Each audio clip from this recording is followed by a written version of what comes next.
Hey there, folks. Welcome back to the Overflow. My name is Micah Curtis. And I'm Alex Baldwin, and good God, I wish there was a dark mode for Google Docs. Yeah, that would be pretty cool. So, some of you are probably wondering, Micah, Hatman. Why is Micah small? Why is there no Hatman face? Micah, why do you sound weird? I sound weird because my teeth aren't in, which is also the reason that my face is small, so I don't look as old. Because whenever I don't have my goddamn face in, I swear I look 50. Uh, So not quite by my experience, but yeah. So I'm gonna sound a little weird. I'm gonna look a little weird. I don't fucking care today. I just woke up before we started and realized that I forgot to put my dentures in the fucking solution. So Ouch. yeah, and I can't just throw those in hard, or it'll fuck my gums up. So I'm like, yeah, I'm just gonna have to roll with it. So it is what it is. So if Hatman does a long explanation of something, I will probably get up, clean them out real quick, throw them in, and then come back. So, Well, hey, fair enough. before we get started, though, I just wanted to say a big thank you to our fans. 3 nights, 4 days, closed out over $20,000. That's obviously a huge number for us. This is like the first camp, 350 backers. yeah, which is more than what Inglewood had when it closed. So, the in-demand phase is only going to be a couple of months. So if you haven't bought the book yet, that's about how much time you have. Yeah. Because Preston still has to finish about 30 some odd pages, which isn't going to take him that long. It sounds daunting, but it's not. Yeah, he's a Um, quarter of the way done already. yeah. Already. Yeah, and he missed out on the first 3.5 weeks of work because he was getting married and going on vacation. So bad Yeah. timing on our part, but Yeah, so keep in mind, that's like a month. mhm. So, yeah, 25% of the way done in a month. Yeah, this is going to be a way quicker turnaround time than Inglewood was. Thank God. Yeah. So, um, needless to say, though, we've got it's been a hell of a campaign. I'm exhausted because it felt more intense to me because I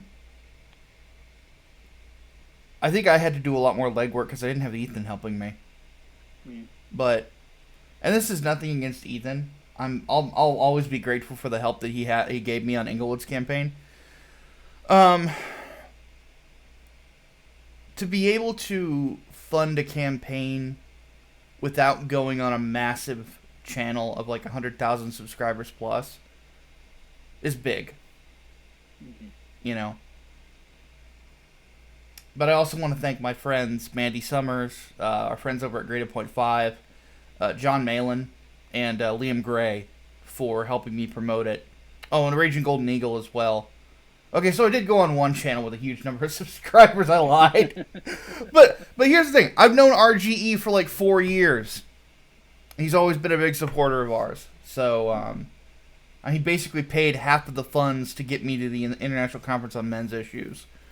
So he's a great dude, good friend. So all right, another thing I need to mention, and this is just for the people in the back. If a female character has giant titties, she is probably not a child. Stop it! Christ. I've hated that I ever don't since think Jason Schreier said it. I don't think children can be thoughts. No! Like, a woman, a girl does not usually develop like that until they start hitting their teens. So at the very least, they're gonna be a teenager. That is not pedophilic. Shut the fuck up.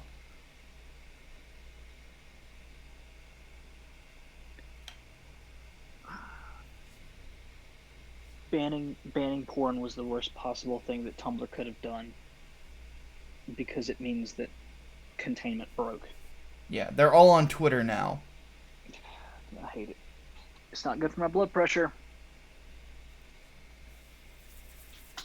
So that just need This is the second time that I'm gonna definitely have a podcast saying something about boobs, but fuck it, it gets the clicks.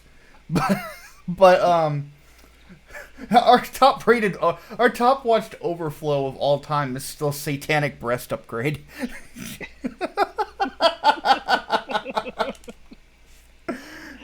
Which is still one of the funniest things I've ever seen in an anime. Is that did you ever watch Devilman Crybaby? No. You need to. It's amazing. But there's a character named Miko in that. And she's already a curvy girl, right? Mm-hmm. And then once she becomes a devil man, her boobs get, like, even bigger. And I'm like, what the fuck? It's like she went from curvy to porn star overnight. How does that even work? So, apparently if you sell your soul to Satan, you get giant boobs. So, something to consider. First episode of the podcast titled, because that was another one that was ridiculous. Alright. Some with Bulbasaur, I think, or Vine Whips. You're raped in hatred by vines of Bulbasaur. Oh.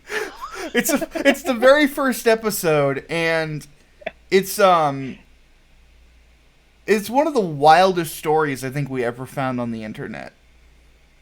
There's a Russian woman said that she felt like she got raped by Pokemon Go. And I'm like, I'm gonna make this a fucking Black Dahlia murder reference, and which, for those who don't know, there's a Black Dahlia murder song called "Raped in Hatred by Vines of Thorn." It's a reference to the first Evil Dead movie. That's what the song's about.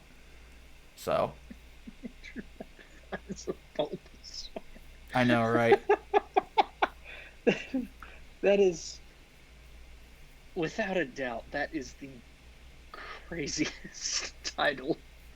Yeah. I've ever had for anything.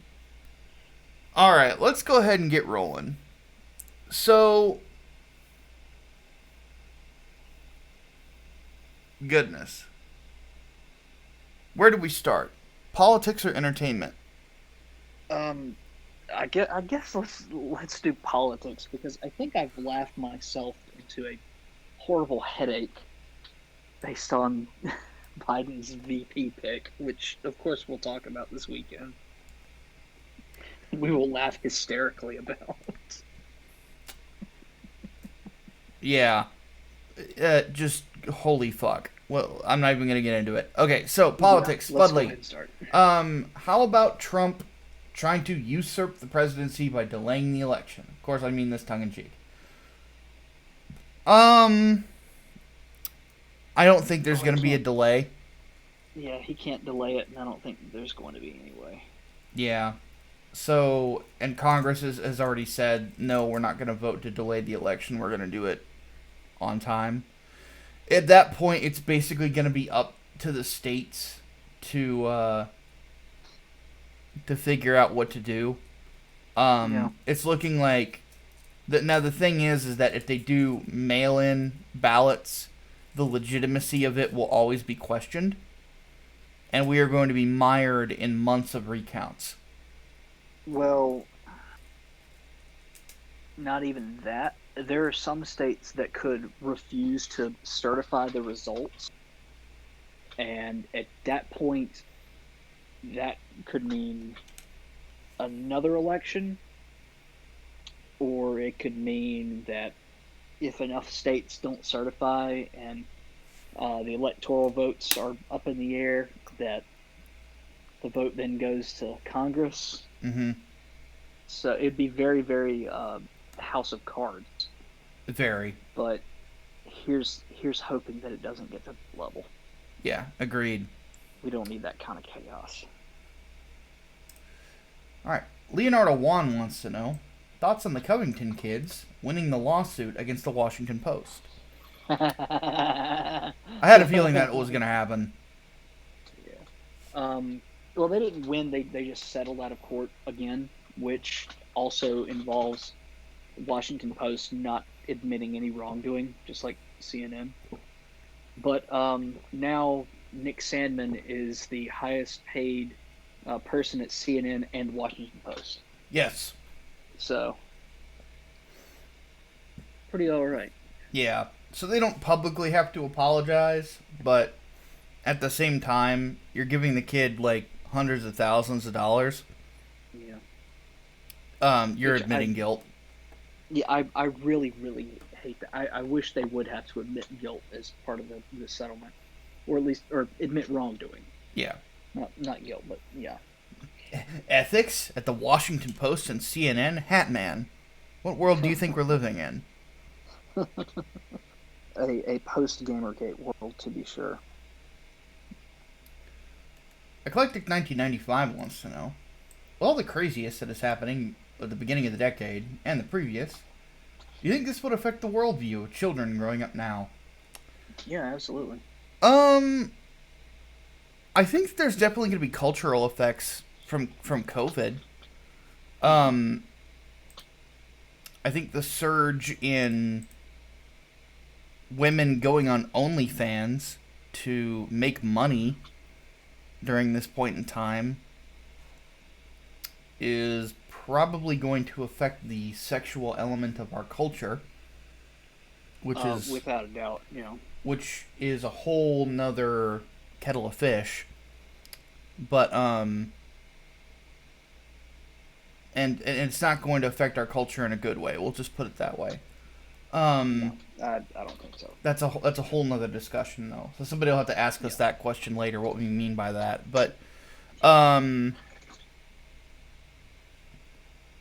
think that people's world... I think that our culture is going to a point where within about 10 years, we're going to start looking like Japan.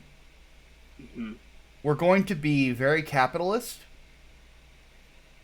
Like, well, we already are, but even more so, I think. Mm-hmm. I think that this whole social justice communism thing is starting to lose a lot of its gas. Mm-hmm. Because people are seeing what's going on in these major cities and like, yeah, fuck all that. Yeah. So... I mean, it's going to keep going with the crowd that it was already popular with, but yeah, that's about it. So the hippie movement did the exact same thing. Yeah. But now all of the institutions that people like kind of gave into, not really knowing what was going on, now everybody knows. Mm-hmm. So you're not going to see as many parents sending their kids off to university to get like degrees in basket weaving or gender studies or some bullshit. They're going to be like, you're going for an actual degree or you're not going at all. I think it's going to basically just be for STEM and for like teaching and whatnot. Yeah, like and the humanities departments are really going to suffer as a result. And to be honest, that's the bed they made for themselves. Yeah, about fucking time. But no, I also don't like social justice is trying to get into STEM. It's not working. Oh yeah, no, it's not. They're getting pushed out. Yeah, because like you're getting like. STEM fields are based on the objective and what you can discover, and these people are trying to say there is no reality. No, that does not work in mathematics, or you start calling mathematics white supremacist. Yeah. No, that's the people are gonna be like, shut the fuck up, get out of here.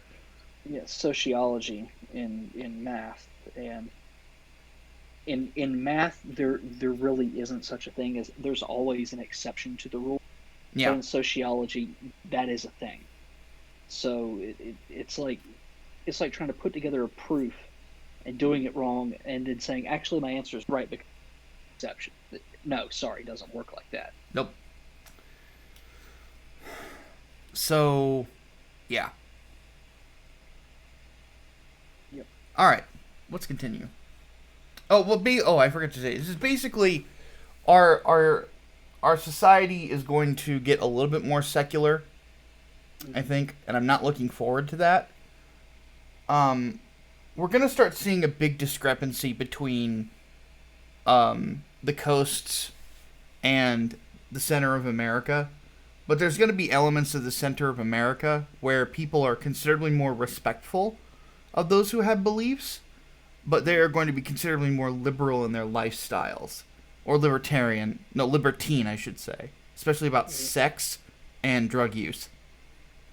So, it's basically gonna be, our culture is gonna start to have more of an attitude of you do you.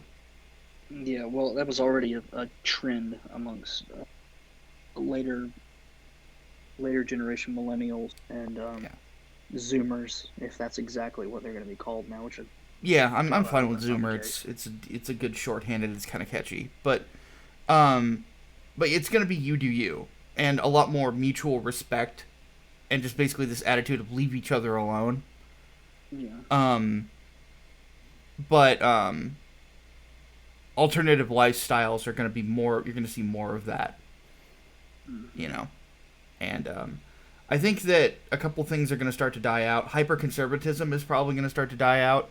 People like Matt Walsh and Michael Knowles and things like that. They're relics, relics of a past philosophy that will die. Um, more libertarian conservatism is going to become popular. Um, where people will argue for traditionalism, but they're not going to try to force it on anyone. Yeah. Because basically, like Matt Walsh, every time that he thinks that his children might ever see a boob, says that the government needs to censor everything. So Yeah. that sort of thing's going to be seen as, stupid. Yeah. So it'll be mocked, rightfully. Yep. So, not really the ideal society in my opinion, but it's getting closer to what I would like. Yeah. I don't want us to be like Japan, because Japan is too secular for me. But I think that the attitude of you do you is good for freedom. Because that's basically what the essence of libertarianism is supposed to be. It's like, you do you, I'll do me. We'll discuss it if we want to. But at the end of the day, we can have very different lifestyles and still be friends. Yeah. Because at the end of the day, we're all American. That's just the way that it needs to be. That is an attitude that the Japanese have that I actually admire.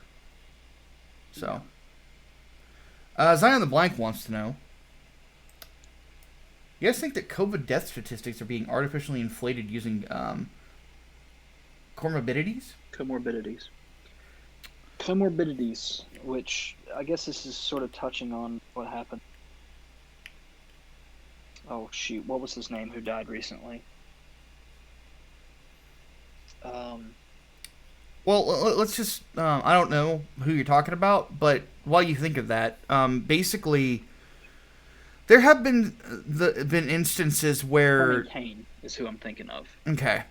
Yeah, specifically, people saying that because he got COVID and he was being treated for cancer, that he shouldn't be counted as a COVID death because it's possible that the cancer treatments might have done him in.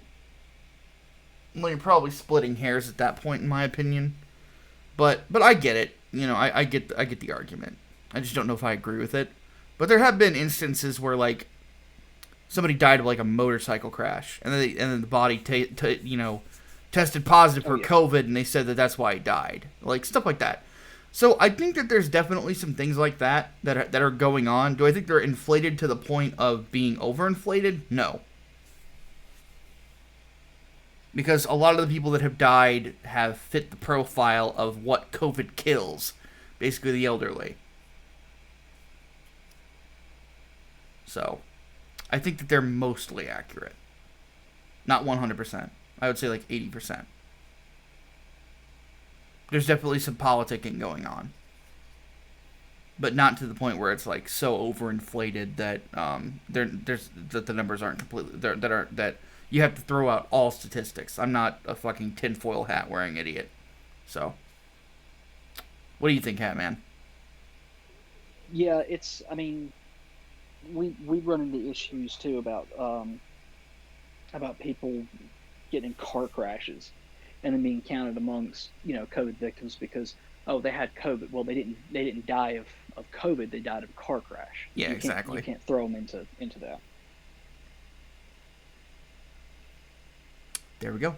All right, let's hit the next week's politics, and we'll come back for entertainment. So, lot on this next week. So, John Weitzel wants to know thoughts on proposals to reform Section 230. I don't know. Section 230 of what? We actually talked about this. This was the Communications Decency Act. Oh, right. Trump was going to overhaul for like Twitter and whatnot. Basically, would stop, like, they basically would have to decide publisher or platform. Yeah. Okay. Yes, they need to make that decision. So that's my thoughts on that. What do you think? Pretty much that. I'm still under the belief that something needs to change, be it 230 or just a totally new piece of legislation that regulates social media sites under the First Amendment. But I don't know how that would work. Well, we're not lawmakers, but let them be. Yeah, I don't know how that would work and still allow them to be, free enterprises. Yeah. For example. And sorry if I'm rushing. This next question is a deep one. Yeah. So, Angry Green Boss wants to know, what's the opinions on the Vietnam War? Was it just or was it necessary? Unnecessary. This is a tough one for me.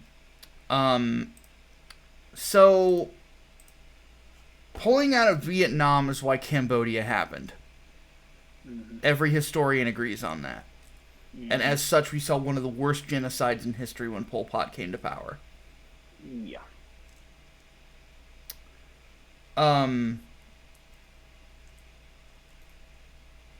It's a tough one. I'm not going to say it's unnecessary, because communism needed to be fought. And we had allies that were in Vietnam that were getting fucking pounded by the commies, that were backed by the Chinese and the Russians. And for those who don't know, I mean the French. The problem with it was one of the most mismanaged wars of all time. Yeah. The weaponry that was forced on Americans, like, they basically forced entire attachments or detachments of Marines to use the M16, which wasn't even fully tested yet, and had a ton of issues, and was not that well manufactured for jungle warfare at the time, because you had to clean the damn things constantly. That made for complications in the field when we had the M14, which had a full auto version at this point, and was much more reliable in those conditions. The fact that they pulled it,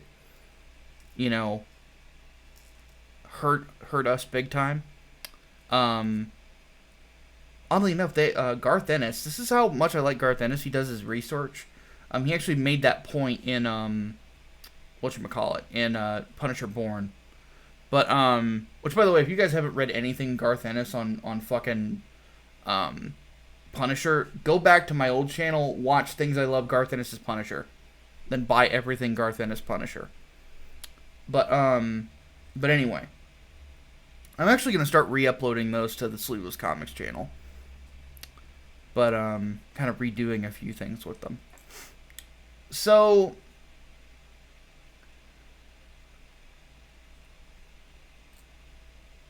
when it comes to just or unjust, my opinion is it's complicated.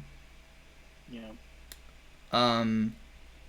I've talked to my dad extensively about it because I wanted to. Because keep in mind, for those who don't know, my dad was drafted for the Vietnam War. So he's going to have opinions on it in context. And he has basically said when it came to service, he's an American. He was drafted to fight communists. That's what he was going to do. That was his attitude. I'm going to go and I'm going to fight. Because that's what his duty to his country was. My dad's a patriot. What else can be said, right? Because he's basically said that if he wasn't drafted, he would have volunteered. So, my foreign policy is not libertarian at all. Aiden Paladin and I had this discussion at ICMI. I'm very hawkish when it comes to that, because I think that we do have enemies, and they want to fucking kill us. And if we are not smart about how we play the international game, we will end up in another massive war. So, I don't know. I think that if that war was managed a lot better, if we were smarter in the way that we took it on, we would have probably much different opinions than we do now. I also think that the fucking hippies have rewritten parts of history for how that war played out. From what I've talked to veterans, they've said, like, movie-wise, Platoon is not that accurate. I've had some Marines tell me that Full Metal Jacket's, like, Arlie Ermy was pretty accurate to how Basic was like, except for people committing suicide in the stalls. But the stuff on the ground, it just depended on where you were at. I had another veteran tell me that We Were Soldiers was more like his experience, because he actually, like, he fought them. So, it's one of my dad's friends. So, I don't know. I think in context, it's going to depend on who you ask. I think a lot of people that served and fought will tell you that they'd do it again. You know? Yeah. And I tend to trust those men. You know? Because one thing that I have realized, knowing so many veterans, and having as much respect for them as I do, it's very easy to have an opinion from my couch. It's true. So when it comes to war, I tend to talk to the people who fought it. So. Alright, now I'm gonna have to watch First Blood again.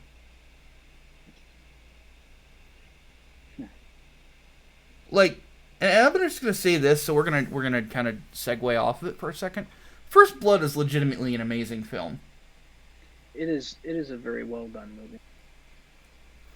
That last speech, you understand why Stallone was nominated for an Oscar.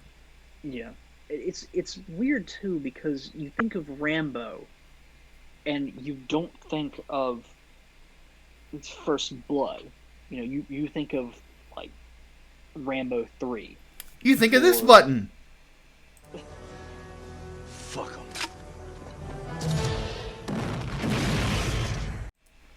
But yeah, a lot of people don't. They think that you think Rambo, you think big action and all this other shit. Yeah, you think, two machine guns strapped across each shoulder. I don't think he even killed anybody in First Blood, did he? He doesn't, no, except for Art Galt. Yeah, But that's because right. Galt was trying to kill him. Yeah. So he was literally just defending himself. Yep. Which is very different from the book. In the book, he kills all of them. Mm-hmm. But then again, in the book, like, Rambo's like a fucking psycho. I prefer movie Rambo to book Rambo.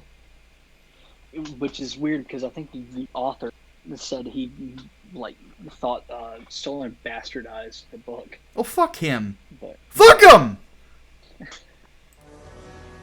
Fuck 'em. Seriously. yeah, Movie Rambo's sure fucking Rambo awesome. I think Rambo dies at the end of the First Blood book, doesn't he? Yes, he does. He was originally going to die in the Rambo movie. does not die in the movie. Yeah. But, no, the ending of First Blood is very impactful. You know? It's a good lesson about the toll of war on the soldier. Yeah. You know? And... It's a movie about PTSD, so... Yeah, exactly. But no, Stallone's acting in that is really, really good. You know, Rambo is not a bad person. He's a very good person. He's got a big heart. And that's part of the tragedy of him. Is that he's a guy that if he didn't go to war, he would probably own a restaurant in some community somewhere and be like the nicest guy ever. And the whole town would know him. The whole town would love him to death. And he'd be this giant sweetheart. Probably have like 6 grandkids. Stuff like that. But because he was a big man with a big heart that went to war, nothing went right for him. And now all he knows how to do is fight. And even when he finally found peace, it was snatched away from him by monsters. Mm-hmm. Story Rambo's really sad, Italian restaurant. but it's one of my favorites.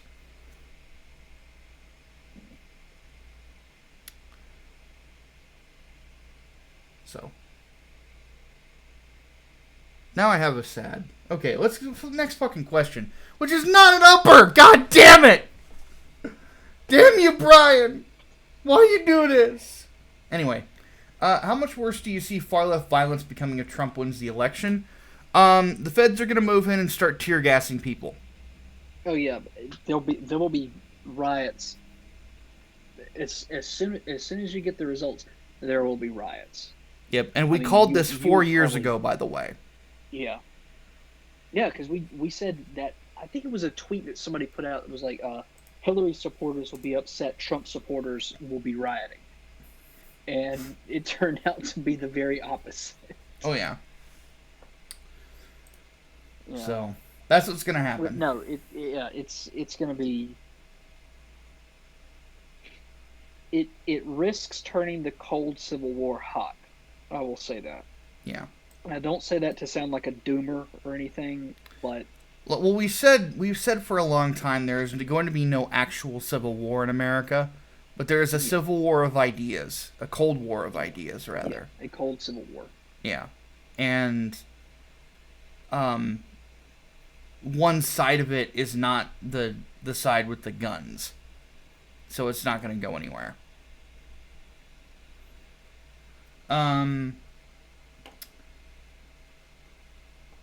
When it comes to this is eclectic. He says, when it comes to the philosophy on violence, what makes the United States different than other nations? We're willing to do it. Mm-hmm. Part of our culture has always been don't tread on me. The ability to defend oneself has always been important in our culture. The ability to defend your home. All the way back to the Revolutionary War, which was just us defending our homes. In a sense.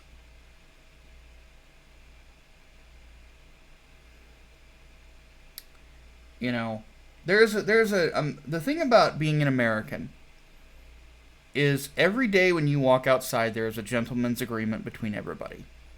You do not fuck with me, I will not fuck with you.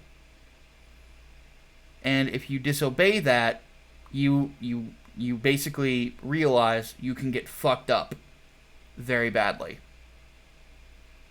And if you're in Texas, somebody's armed. But I've always believed that an armed society, or at least a society that understands that, is a much more polite society. You know, oddly enough, I found like the places that I like being the least are gun-free zones. Because everybody's an asshole. Because they know they can get away with it.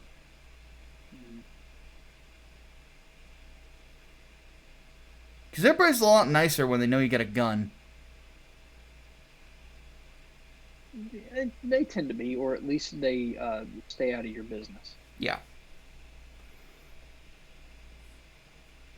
So, but as it stands, I think that that's kind of what makes us different.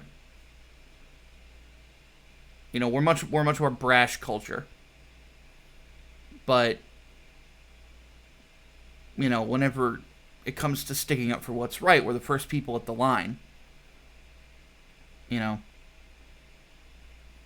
I think that's what makes us different. What do you think, Hatman? Yeah, that's the thing. I don't really know. I mean, yeah, we're definitely willing to stick up for people. I think the way we treat violence in the United States is definitely unique. We do feel like we have, you know, not the right, not the authority, but I guess the duty to stick up for the little guy, or to literally fight for what we believe in. Yeah. And I mean, that is certainly evident in not just domestic policy, but foreign policy as well. And I think also, when you compare how the U.S. sees violence compared to the rest of the world, we have a stronger idea of self-preservation as well, as in the necessitation of violence for self-defense. I mean, it's written into our Constitution, one of our social norms too. You have the right to fight back if you believe that your life is in danger, if you believe that you are being threatened, or your loved ones are being threatened, or even if your property is being threatened. And I mean that can be a good thing and a bad thing, but I think on the whole, good and bad. I think the fact that we acknowledge that violence can be used for noble purposes, i.e., in the form of self-defense, and everyone has a right to defend themselves, is, dare I say, revolutionary. Indeed. Even though it's been part of our country since its founding. Yeah. I mean, we're not the first culture to be like that.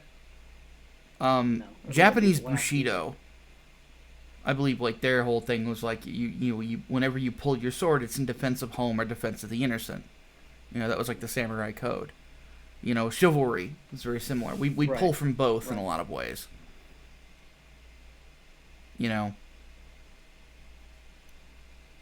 So yeah. Wouldn't want to be anywhere else. I like our philosophy better than any other countries.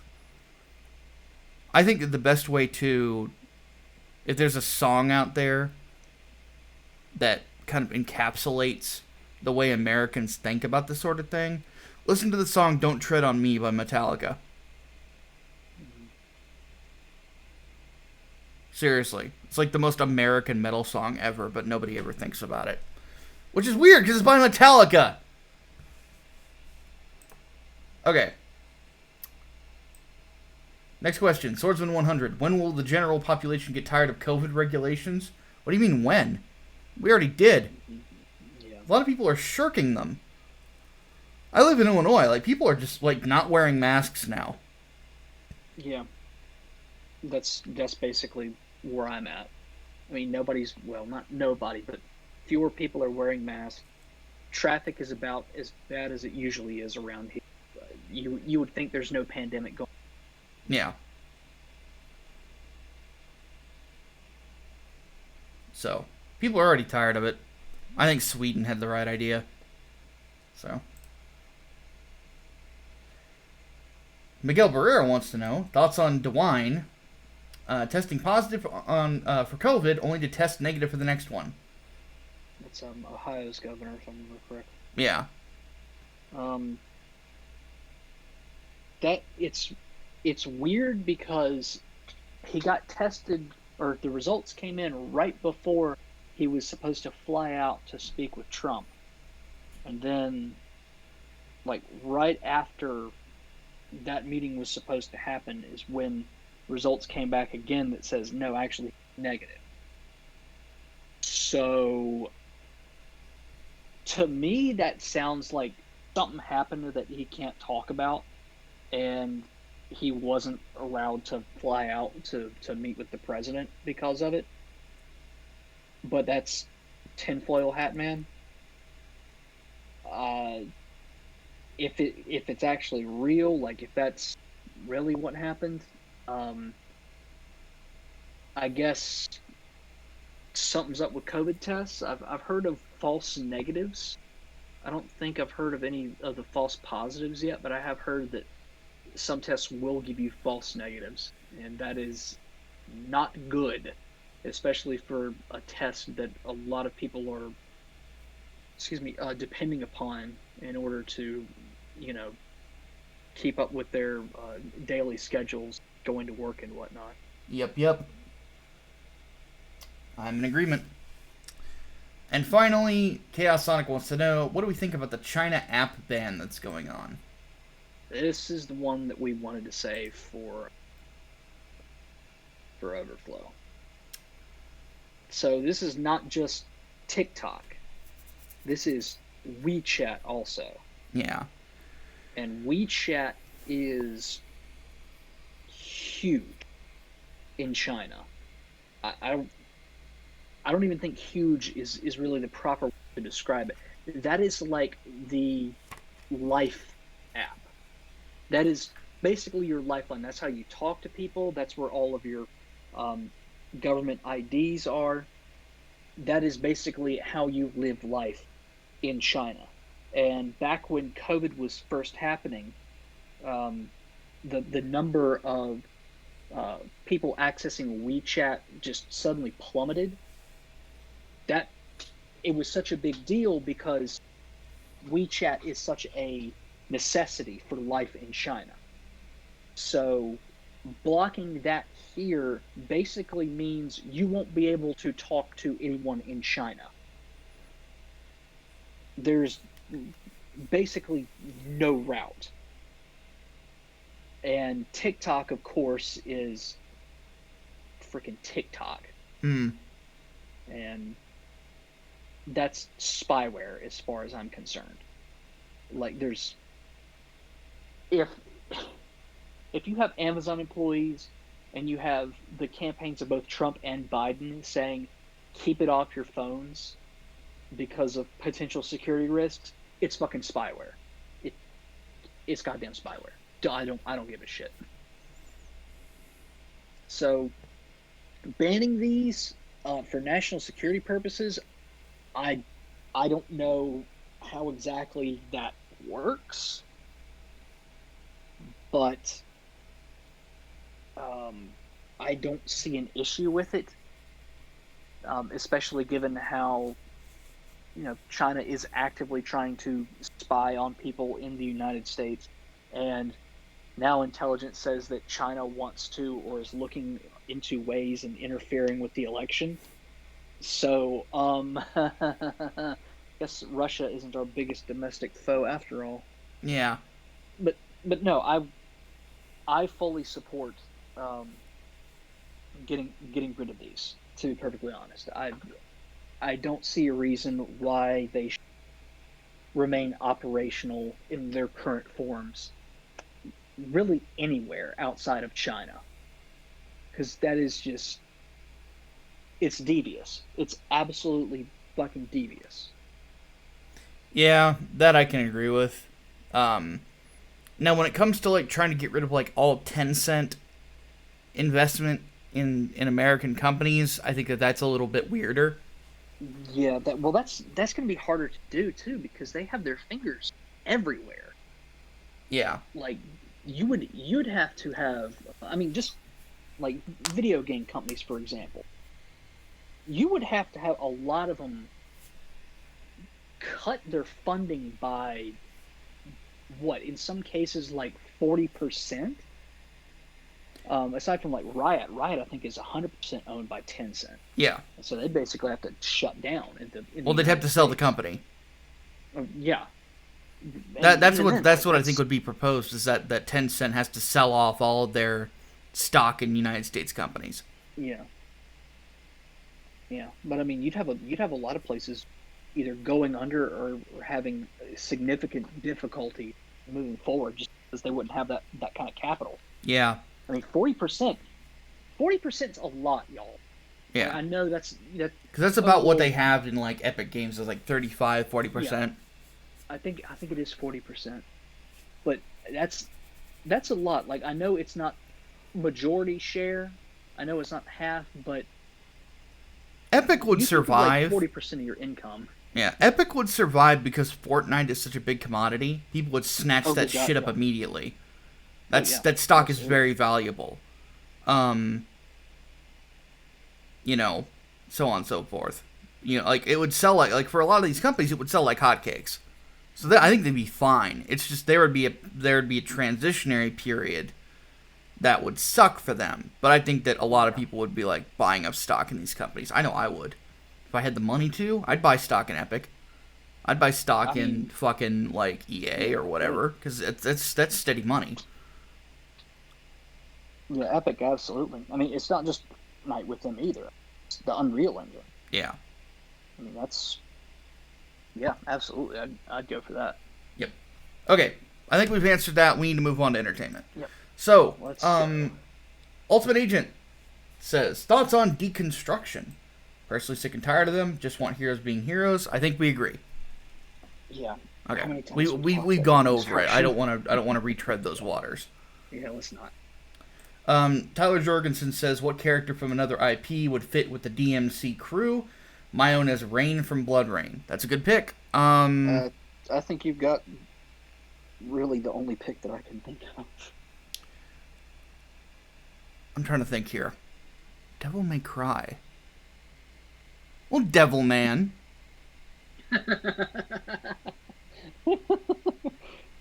That's kind of the most obvious one. Devilman Cry, baby.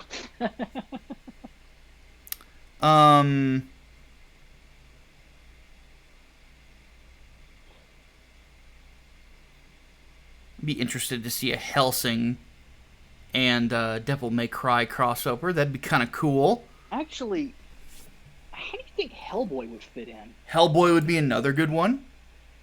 It's right up his alley. Blade would be an interesting one. Because it's basically he is, or Deadpool even. Yeah. Because Dante is pretty much video game Deadpool. Yeah. Well, Deadpool I think would fit a little bit better than Blade. Blade, I don't know, given the team dynamics. Ghost Rider. Ooh, that'd be really interesting. Well, which Ghost Rider? Any. Like either Danny Ketch or Johnny Blaze. Even the new guy would fit like fucking like he just comes in and runs a bunch of demons over with his fucking car. Robbie Reyes? Fuck yeah, dude.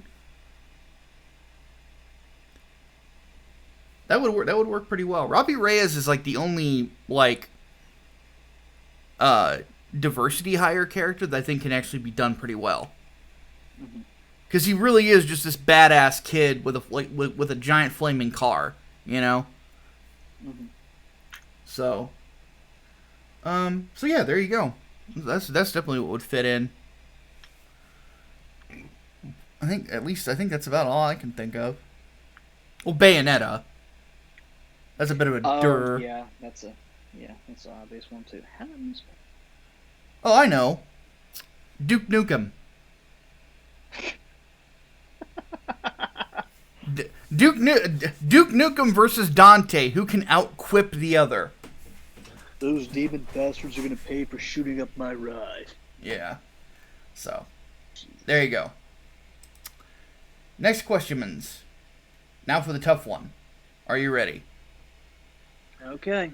Why did Gamergate suck and fail again? Should they have focused on making indie games instead of the journalism aspect? So I'm going to go ahead and just say, hi Kotaku in action. I'm prepared for all of your fucking whining about everything I'm about to say. Get over it. Jesus fucking Christ. Kia, I'm going to give you some tough love right now. I'm going to give you all some tough love. But then again, most of what I'm about to say is stuff I've been saying forever. No. They should not have gone into indie games. Because that's not what it was about. No, it was not about that. It was about ethics in the industry. Specifically journalism, but I really think they should have pushed out more into industry violations too. They touched on it a lot, but they didn't go far enough. You could have easily been able to capture neutral folks or more people that were kind of like hesitant because, oh, we don't know about the harassment thing. If you would tackle things like crunch culture, shit like microtransactions, disc lock content, all the shit that Konami was doing, just workplace abuses and whatnot. Well, the press is already doing that, though. That's the thing. The press wasn't really doing anything about it except just reporting. And even then, they were missing out on a ton of shit. The fucking... What was it? It was like a data breach at one of EA studios that affected like 300,000 people. Wasn't reported on because the person who was head of the studio, I believe, was married to someone in the press. And so the story got swept under the fucking rug. And it only came out during Gamergate, and it was already like 3 or 4 years old at that. It was fucking crazy. Like, how the hell do you sit on something like that? That's the sort of thing that I'm talking about. Gamergate could have very easily folded that in and said, we're about better ethics for the industry as a whole. Yes, that includes the journalism aspect. Yes, that includes publishers, developers. Everyone can do better. But They didn't. And instead they went full in on culture war shit too. They took the bait. And I know that's what it was always going to end up as, but that's exactly the kind of battleground that the opponents of Gamergate wanted them to fight. They wanted them to turn it into a culture war because that would make it easier to push the misogyny, homophobia, and racism. And it fucking worked. It fucking worked because Gamergate took that fucking bait and ran with it, and that should have never happened. Like talking about Anita Sarkeesian in that. Thank fucking God she wasn't really talked about up until she injected herself into the whole thing. And thank fucking God they did get around to calling her like a literally who and whatnot, but that took too fucking long. It was way too late. It was. The damage was already done at that. Just like the Zoe Quinn thing. That lasted way too long. Well, people just take the fucking bait too much. Well, exactly. That's the thing. All these people dead set on smearing the name of Gamergate did so because they successfully baited the hooks. They knew what kind of people they were going up against. They baited them into an argument, and they got exactly what they fucking wanted to about it. And the PR war was a losing battle, but it was not an impossible.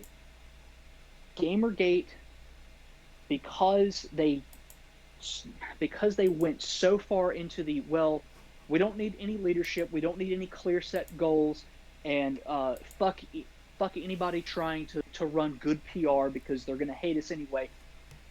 That's what made it an impossible fucking fight.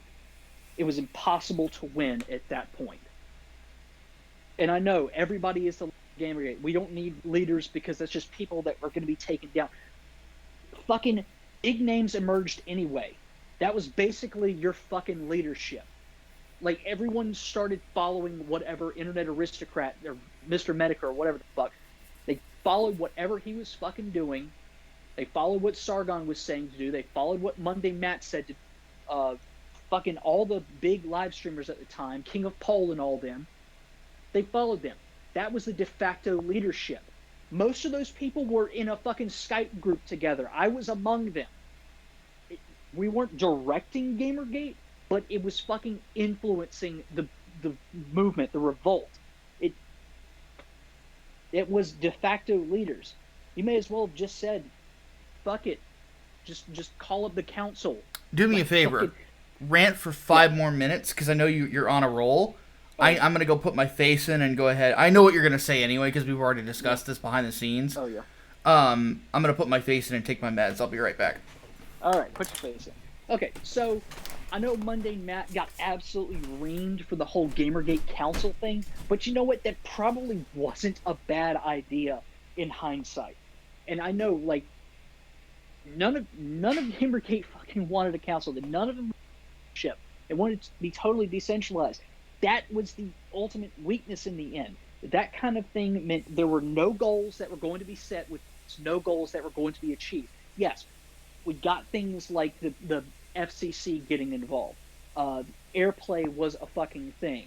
We got all the disclaimers and whatnot. But what changed? What realistically changed that we wanted to? Because if all we were asking for was just disclaimers be added because that's better ethics, then okay, Gamergate fucking won within a couple of months. But clearly that wasn't the case because it kept going on. It kept fighting. But no, there needed to be some kind of structure to the whole fucking thing. There needed to be that level of discipline. There needed to be that level of, hey, not everyone can be Gamergate just because they tweeted the hashtag or just because they support it. There is something of an entry-level process. That would have made it way fucking easier to deflect these claims of harassment and doxing and whatnot that came from fucking Baphomet on 8chan and the Bill Wagoner crew, which, if you know about them, yeah, you know exactly what they fucking did. Wild Goose. remember Wild Goose. But anyway, no, fucking, it would have made things so much easier. So much fucking easier. Gamergate was already going to splinter into factions anyway, so that argument about, well, it pissed everyone off is fucking null and goddamn void. Gamergate Revolt fucking happened. There was a faction of people on Reddit and on fucking 8chan that happened. They were very different from one another. You could even argue that some of the diggers in the fucking IRC chats were a separate faction unto themselves. Yes, there were overlaps, but on the whole, they all had different fucking ideas. And that's another thing, too. Everyone has a different idea of what Gamergate is. Fuck that shit. Fuck that shit. There is no centralizing ideology or ideal if everyone has a different idea of what it is, if everyone has a different reason for getting involved, because that means that you get sunk by mission creep. Everyone joins because they think it's about this. And then the people who think it's about this join because they think because it's about this, it's also about this. Well, if it's about being against censorship in games... Okay, I'm back, pro-free speech. and I sound like a human.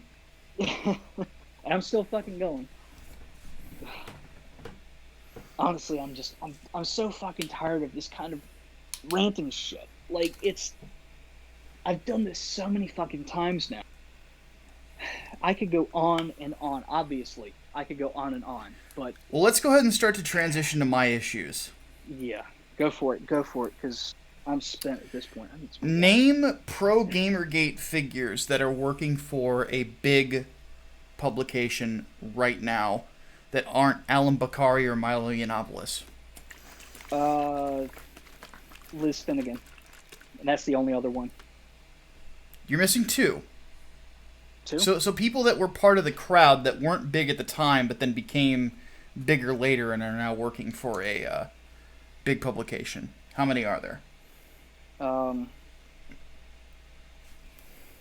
Actually, working for a big publication, or just like there's two. Or... There's two. It's me and Sophia Norwitz. That's right. Liz Finnegan is definitely one of them too. She got a job, I think. But she got a job at the Escapist during Gamergate. I'm talking post. She's still working in the industry. Right, I know that. I'm talking about people... Yeah. Hatman, for the love of God. People who weren't big at the time. Who were just part of the crowd. Me and Sophia. Because she worked for Niche Gamer, I worked for Tech Raptor. That's it. It's just two people. Why is that it? Why is it just the two of us? And by the way... I don't even look back on Gamergate fondly. Why is it just two? The big thing that Gamergate did was it made Carl Benjamin a lot of money and got him into politics. Congratulations. That's your legacy. And by the way, I like Carl a lot. He's a good he's a really good guy. Yeah, but we have nothing but good things to say about him. But that's what it did. Yeah, you made Sargon Vakad. That's it. That's all you did. Where's the watchdog groups? Like the only other thing than that is fucking Deep Freeze, which is a great resource. Well, beyond that, like I said before, there's the disclaimers that happen at all major publications. Those came about within like a couple of months of Gamergate. And if anything, those were done as sort of like a spiteful measure. Yes. As a get off our backs thing. Yep. There was the FCC finally giving accurate guidelines for paid or promotional content. And then Airplay, which really didn't do a whole lot of anything. Yeah, it didn't do anything. The fact that it actually happened is something of an accomplishment in itself, because they got that bomb threat too. Yeah, but that was to be expected. But that's it. Like there wasn't any kind of lasting impact, and that's why I say Gamergate needed clear fucking goals. Here, Hatman goes again. Structure. I was supposed to be ranting now. No, I'm not ranting. I'm not ranting anymore. Like that's. Okay, well, stop and let me I talk. just needed structure.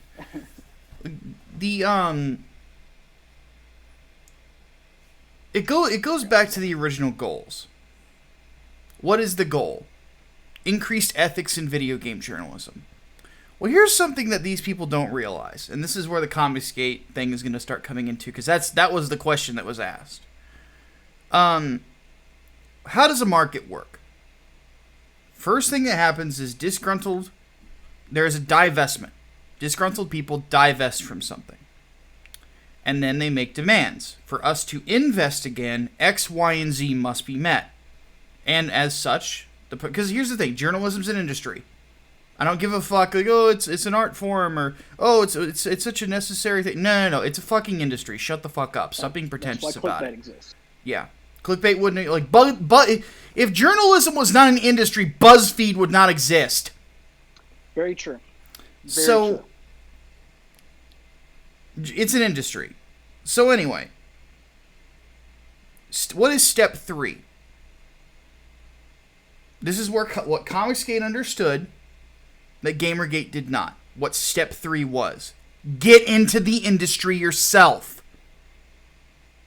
Instead, what they did is they tried to bump up TechRaptor, tried to bump up fucking Niche Gamer. So, and those are the 2 sites that Sophia and I come from, right? Take a wild guess, within 4 years, 2 websites that had big ethics breaches.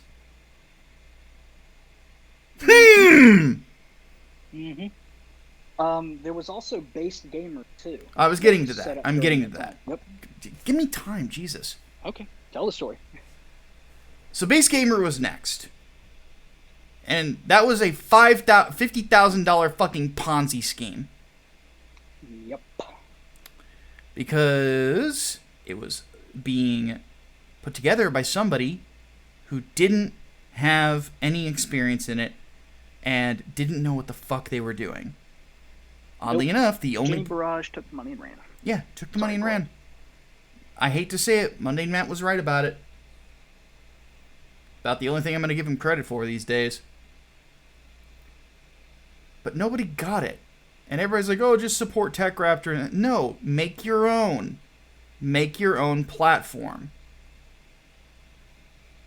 Or do something to compete. And a lot of people started supporting YouTubers, or getting into that game, which was smart. Mm-hmm. But, even then, you don't find that many YouTubers that are talking about ethics breaches. You don't. Nope.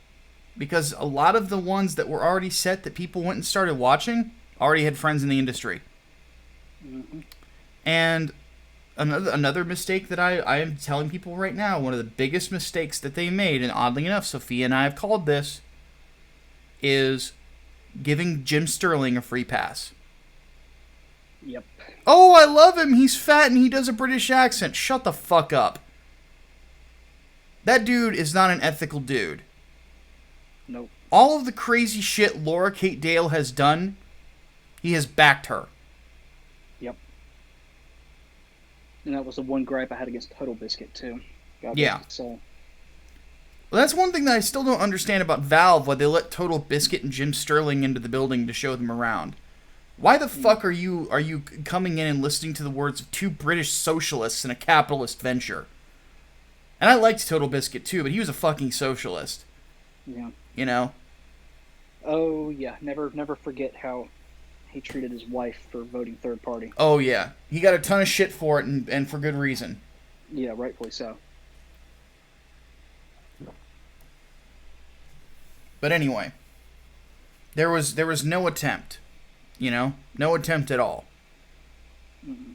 And eventually that's what you have to do. You have to get into it yourself, and you be the change you want to see. I know it's a fucking cliche line, but it's the truth. What did Comicsgate do? Well, I have some examples right here, oddly enough. So, here is my friend Matt Wenger's book, Super Harem. He sold like 700 issues of this. Made a pretty decent amount of money.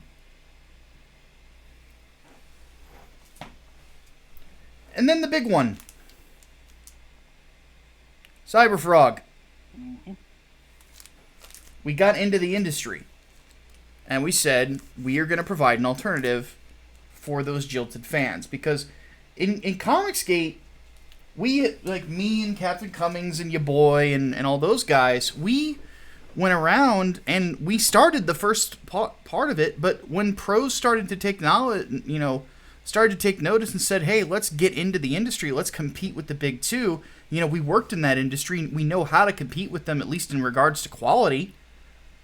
Let's do it. And some people got behind it. Some didn't. Those people who didn't fell by the fucking wayside because Gamergate failed and Comicsgate continues to succeed. I have had more success and more impact in an industry in fucking CG than I ever did in Gamergate. And that's because it plays to my strengths, but because I can actually do something about the gripes with the big two. Now, granted, I'm a pretty, respected writer at RT, and that's very much appreciated. But at the same time, the amount of that respect will always be limited because RT is, of course, run by the Russian state. Even though I'm hired to cover domestic issues for America. At the end of the day, there's only so much reach I'm going to have because people see that RT and they're not going to listen, which I think is unwise because it's basically an excuse not to listen, but that's neither here nor there. But I can have an impact in comics. I can make people's lives better through comics. Gamergate thought that it was enough to just be just the consumer, just the reader. It's not. Sometimes you gotta step up. Sometimes you gotta put your fucking, you gotta put something on the line. And that's generally the thing. It's like, Gamergate likes to take credit for things that, like, Hulk Hogan did. You guys didn't destroy Gawker. Hogan did. I'm sorry, you didn't. You did some damage at one point, but that was about it. Gawker is not dead because of fucking... Well, it's not even dead now, but Gawker did not get its ass beat by fucking Gamergate. It got its ass beat by Hulk Hogan. And Peter Thiel. Yeah, basically. And it wasn't Gamergate that convinced those guys to do it. In any fucking world, that lawsuit would have still happened. I'm sorry, but that's just the truth. And Gamergate continues to do nothing but complain. Because there's still remnants out there on the Kotaku and Action boards. Oh, we've got such and such amount of people subscribed to our board. Well, good for you. But you're not having an effect. If anything, the games journalism is as corrupt now, if not more so. It's in some ways, it's worse. But if people had actually gone out and competed, and a bunch of people who had writing skill got together and said, let's make our own website that isn't based gamer, something could have happened. But, and this is the other thing that I've noticed, is that the people who have tried to do it are fucking inept. Like Jeremy Hambley. Yeah, you've got to... And that's the thing, with the exclusively games debacle. Like, you can't just say that you're going to be games journalism only and you're going to do it better and then just completely shit the bed like. You got to practice what you preach, goddammit. I look at the quartering as Gamergate at this point. A lot of talk, no action. All he does is this. He just gabs constantly. Blah, blah, blah, blah, blah. Does nothing about anything. Never, he had some impacts, because he did. Mm-hmm. When he dropped the information, the leaks on the Magic community. Mm-hmm. Has Magic changed? No. No. Mm-mm. Absolutely has not changed.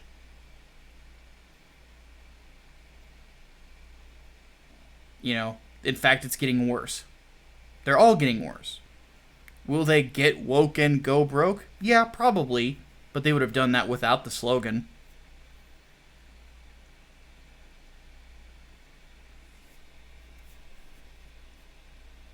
And inevitably, like every other YouTuber, the quartering will fall apart. Because everything that his everything is based on is drama. He has no passion for what he does. We've met the guy. We know this. He cares about him. He cares about fucking Grimace. Because, like, seriously, if you ever met the guy, if he put on a purple sweater, he'd look like Grimace. Like, Jesus Christ, this dude is pear-shaped. But that's generally the issue. It's not having an effect. It's not doing anything. It's just drama. You know? But if you can compete in an industry, and you can actually make people reevaluate the way that they're doing things, like Comicsgate has and continues to do, well, things are going to be a lot different. You know? But that inevitably is the failure to me, is the inability to actually take any risks and go out there and actually do something about it. Instead, they wanted everybody else to do it for them. So, that's why I think Gamergate failed. Yeah. Bring on Kotaku in action to completely bitch about this. Well, eat my dick. You're still wrong and you're still not doing anything. I will just say this right now. If this gets rehosted on Kotaku in action, because I know it will, there's going to be a giant thread bitching about it, and nothing will happen. This will probably get some downvotes. Thank you for proving my point. Okay. And because a lot of people are stupid, I actually have to expand on that. If all you do is bitch and downvote and say we're mad when I know that everything I just said is going to piss you off, it has no effect. All you did was successfully brigade me. Golf clap. Don't care.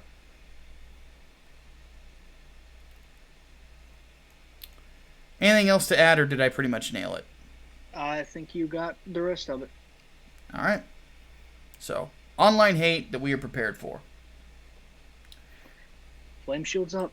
Well, they're not going to do anything. Gamergate is toothless at this point.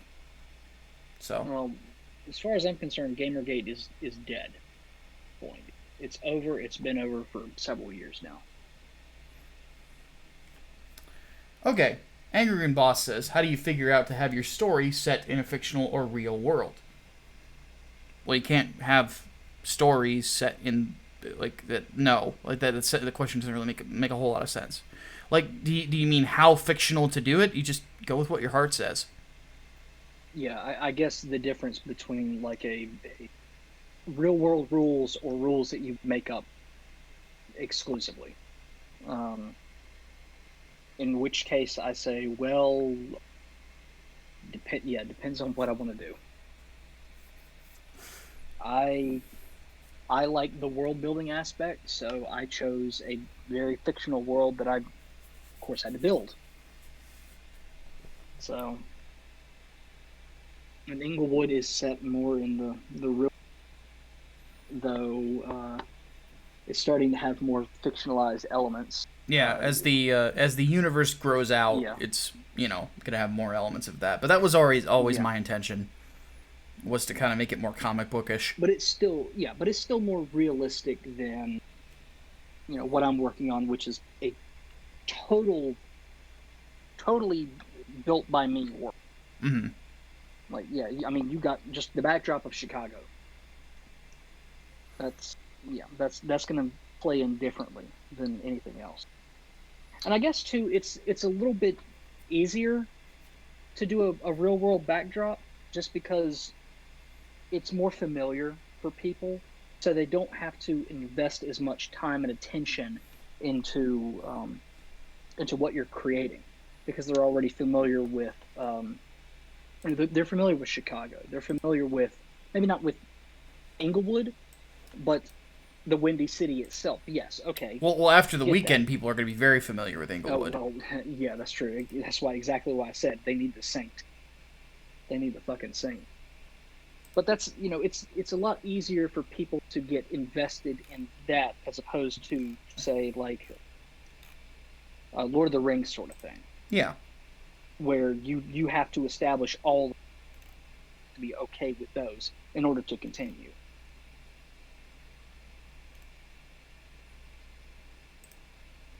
So it's about accessibility also, I would say.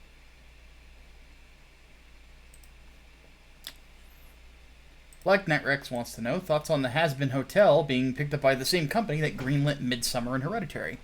Cool. Yeah, I saw it. God, back in December, I think, and I thought it was okay. Like, nothing really up my alley. It's all right, pretty good animation. So I'm glad. I'm glad it got picked up. So congrats to whoever was behind it. Yeah, there you go. Melee Brawler wants to know, since nearly all the fighters have been announced, what are your thoughts on the Season 5 pass for Street Fighter V? So, just so because I don't know if Hatman knows this. The characters that have been announced are, let me pull it up here. Dan Hibiki. Oro from Street Fighter Third Strike. Rose from Alpha. And the guest character of sorts is Akira from Rival Schools. Which I'm surprised that Rival Schools is getting any kind of recognition at all. Well, and this is something a lot of people don't know, is that Rival Schools, Final Fight, and Street Fighter are all in the same universe. Mm-hmm. So I am just surprised that they would bring in a character from Rival Schools, and even then that it would be Akira of all people, not like Batsu. Because Batsu was the flagship character, right? And for those who don't know, Akira is like a motorcycle chick. Yeah. Let me I'll bring up an image so that people can see it. Because she had a couple of different costumes. She had one in full biker gear, and then she had one where it was like she was just in a tank top.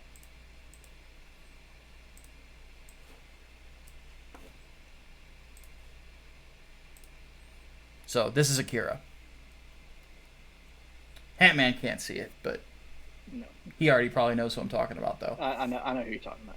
So, they will probably have both of these costumes or some twist on it, and she'll probably be aged up, like Sakura was. So, I don't remember much because I didn't play Akira in Rival Schools. I actually used Batsu and Sakura. So, yeah. But I'm interested to see how they play. I mean, Dan Hibiki will probably be a giant joke, but he always is. Oro will probably be Oro, and without parrying, I'm not interested. And then I was never a Rose fan, so I'm still meh about the game. Because, again, I bought it, I played as Sagat. Sagat was not fun to play, I'm out. Akuma was not fun to play either. Like, it's not a fun game to play. So. Alright, Miguel Barrera says, how do you think a Marvel vs. Capcom 5 would go with the current state of Marvel and its characters? It's not going to happen. Mm-mm. Marvel is not happy with Capcom, and Marvel is overbearing and very difficult to work with. Mm-hmm. So, there's a reason that Kamala Khan was force-fed into the Avengers game, and why nobody is interested in playing her. Mm-hmm. And, by the way, the Avengers game is basically like Ultimate Alliance, from what everyone's telling me. It's just Ultimate Alliance with a different camera angle. And a shitty character roster. Because the only Avengers that are in it are Iron Man, Thor, Captain America, and only for part of it, the Hulk, Black Widow. I'm not counting Kamala Khan, because nobody likes Kamala Khan. And then they added in, oh yeah, for the PlayStation, we're going to give you Spider-Man to tie in with the Spider-Man game, and we're going to give you Hawkeye. So, where's the rest of the Avengers? Where's the Scarlet Witch? Where's Quicksilver? Where's the Vision? Wasp, Ant-Man. Yeah, where's Wasp? Where's Ant-Man? Well, Ant-Man is in it. But he's not playable. Then what the fuck's the point? I know. It's like why is Hank Pym just Hank Pym?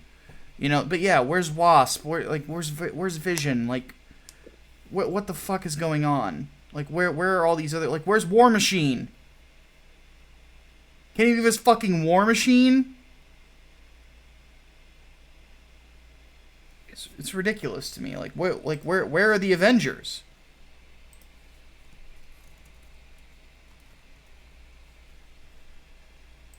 Where's Black Panther? Oh god, that's right, Panther. You know? Seriously? What about Carol Danvers, Captain Marvel? Where's she at? Yeah. I understand a lot of people don't like her, but I'd take her. Fuck. Well, old school Carol Danvers will. Yeah, or even as Miss Marvel. Like, she's been on. A lot of people don't realize Carol Danvers has been an Avenger for a long fucking time. Uh-huh. You know?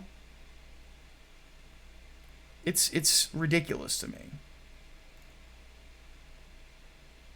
And the villains, like, who even are the villains? Like, where are the villains? Where's Ultron? Where's Grim Reaper? Where's Count Nefaria? Where's Kang the Conqueror? You know? Christ, it's just not. Where's Wonder Man? You know? Where's fucking why am I forgetting her name? Hawkeye's wife. Mockingbird. You know?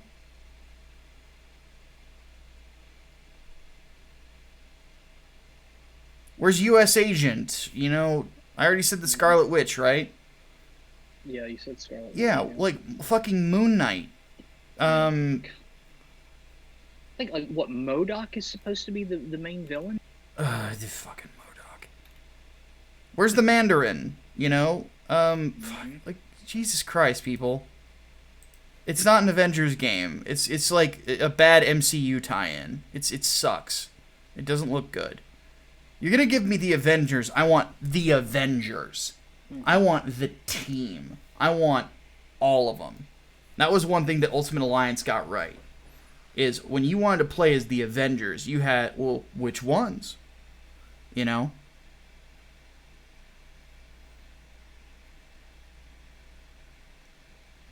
And you can't even play as Cap through most of it? Fuck off. And Cap's costume is trash. Have you seen it? Yeah. Yeah, it looks like he's wearing just a fucking plate carrier. Yeah. Now, thankfully, everything is customizable. And they've already said that you can get, like, his movie costume. But here's the problem. Do you want to know, like, one of the DLC things for pre-order that they give you? The Secret Empire costume. Why? So your incentive for me pre-ordering this game is Nazi Captain America. Go fuck yourself.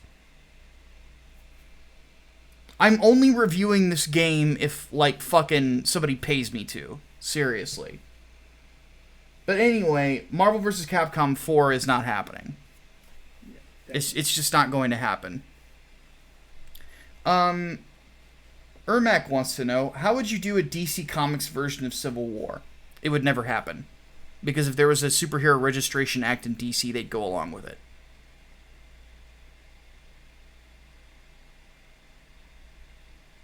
What about Civil War 2? We don't talk about Civil War 2.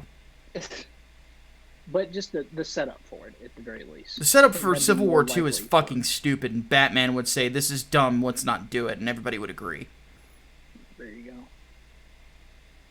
I think the closest that we got to Civil War in DC was Crisis on Infinite Earths, but Yeah, even which then, was much better. That was more Secret Wars than anything else, so Yeah. that's that. And yes, Crisis was fucking great. Yeah. Finally, Humble Bundle God.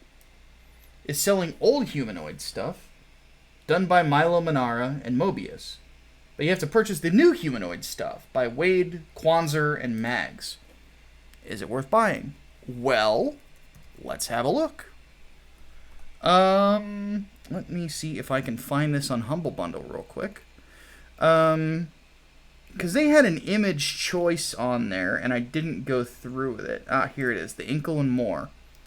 So, load, bitch. There we go. So, let's see what we got.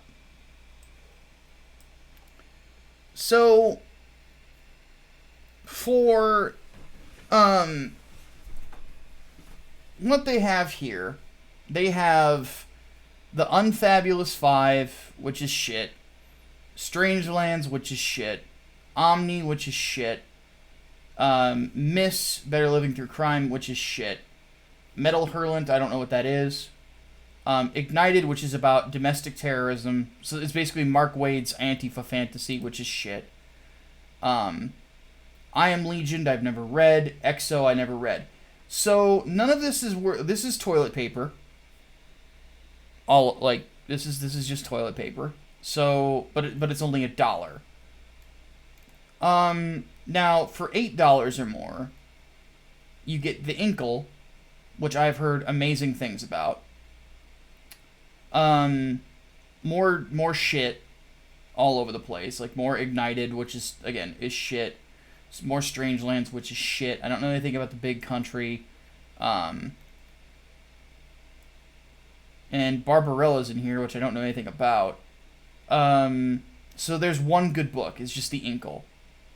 And you get it. You still get it for dead cheap. When you go to $15, Weapons of the Meta Baron, which is really good. The Meta Barons, which is really good. And then a bunch of other stuff I've never read. A bunch of Milo Manara stuff. Meta Baron's Castica, which is really good. Screaming Planet, I've heard really good things about. Yeah, it's pretty much what he described. It is really the old humanoid stuff. So you're getting some of the best that Humanoids ever published for $15. And the rest of it is just dog shit. So I would say, oddly enough, it is worth it because you don't have to read the other crap. You can just not download the files. That, and you can choose exactly where your money goes, too. Yes. So let's see what everything's going towards. What is the charities, I'm wondering? Hero Initiative is the charity. So what is the Hero Initiative? I don't know anything about it. Hatman? I don't know anything about them either. We're about to find out. Hero Initiative is the first ever federally chartered not-for-profit corporation dedicated strictly to helping comic book artists and craftsmen in need. Oh, so don't support that because comic books are supposed to be based on merit. Fuck that noise. So give all your money to Humble Bundle. The website. Don't fucking give it to Humble Tip. Yeah. Do not give it to fucking Humanoids. Don't give it to anybody else. Just give it. So if you're gonna back it, that's what I would say. Don't give any money to Humanoids. Don't give any money to fucking the Hero Initiative. Again, comics are based on merit. If you can't sell it, shut the fuck up. They've granted over $700,000 to the comics veterans who paved the way for those in the industry today. That's not a lot. Yeah, that's kind of shit. Jesus Christ. So they're worthless. I'm seeing a lot of names I would just not support at all. Like I see Kelly Sue DeConnick's name is in there also. Yeah, no. No. So yeah, if you get it, humble tip. Yep. All of it. Just straight humble tip. Yep. All right. Well, that was the last question. So, Finally. yeah, This hour is and 30-minute definitely overflood. Definitely never flood. Shit. Well, we're gonna get some shit for the Gamergate answer, but I really don't care. Probably. Well, that's the thing. I've been getting shit for my views on Gamergate for years now. So I don't even care at this point. I've heard all of it. I've heard all the arguments. I've changed my mind so many times over the years too, but honestly, it comes right back down to exactly what I fucking said. Yeah. Like I keep coming back to that and saying, you know what? No, I think that was the right answer. So, all I say is I look at CG, I look at my time with CG, and what I see is this. $20,000 by 351 backers. And then I look at Inglewood, $13,000 by 500 some odd backers. And we've got better art than what the mainstream is doing. Better writing than what the mainstream is giving you. That's impact. That's moving things in the right direction. You know, I'm not Ethan Van Sciver, but for somebody who's kind of a no-name guy, this is really good. Because this is 351 backers is close to 400 comics, believe it or not. There's some people like their second comic out there, they don't sell that many. So, and the next campaign will be even bigger. Because we're going to sell off the overprint on that one for people. And we'll have part 2 as well. So,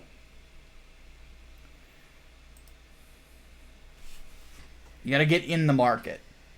You got to take some risks. You got to fucking fight.